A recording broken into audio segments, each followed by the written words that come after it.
Harper Perennial and HarperAudio present The Death of a Jaybird, Essays on Mothers and Daughters and the Things They Leave Behind, by Jodi M. Savage, read by Deanna Anthony.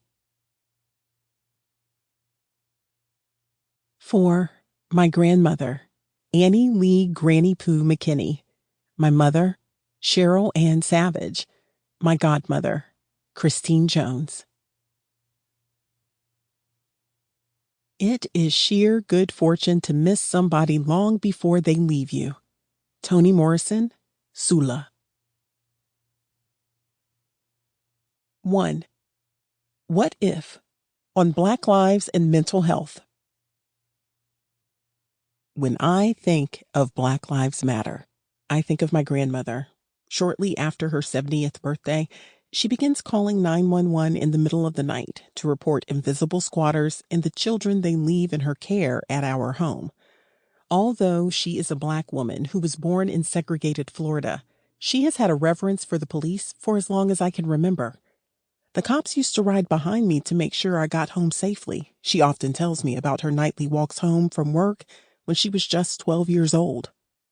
If there were a picture of a Holy Trinity, Granny's would be a color portrait of Jesus, President Barack Obama, and a police officer. Granny donates small amounts of money to different police benevolent associations. In turn, they mail her gifts of appreciation, like pink mailing labels pre-printed with her name and address in fancy calligraphy fonts, or calendars where each month displays a different profile and a picture of an officer killed in the line of duty. Sometimes I wonder whether these organizations are even legit, but the lifetime supply of pretty labels makes it worth the risk. When I think of Black Lives Matter, my mind wanders back to the night I awake to find a white police officer standing over my bed saying, "Ma'am, your grandmother called us. Do you mind if we take a look around?" Do I really have a choice? I think as I look up at the blonde-haired, crew-cut-wearing, broad-chested man standing in my bedroom. Granny has called 911 and already let him into our home and my bedroom. I'm not sure what mortifies me more.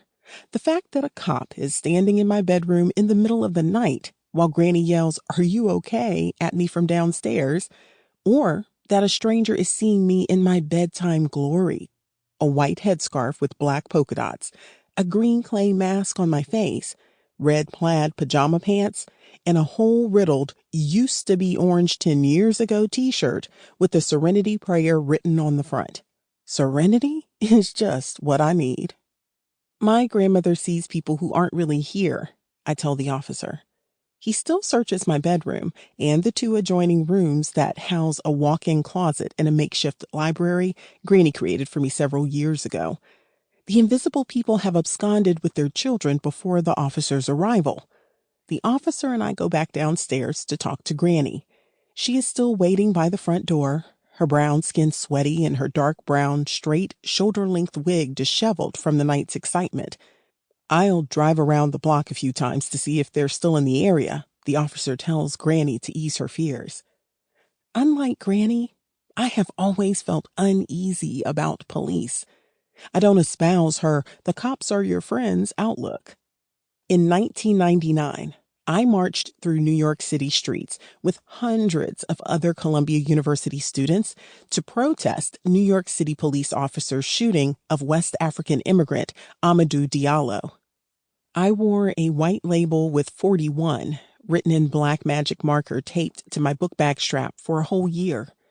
I wanted every person I encountered to remember the 41 times cops shot Mr. Diallo on his front stoop.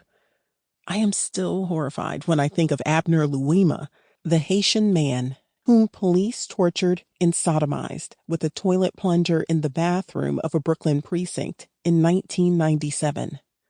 I remember Rodney King, a Black man whom Los Angeles police officers beat beyond recognition in 1991. I watched in shock when the officers were acquitted and riots erupted in LA. And then there are the casual indignities boys in my family endure at the hands of police, like the numerous times police stop my teenage cousins and ask them for ID. Sample complete. Ready to continue?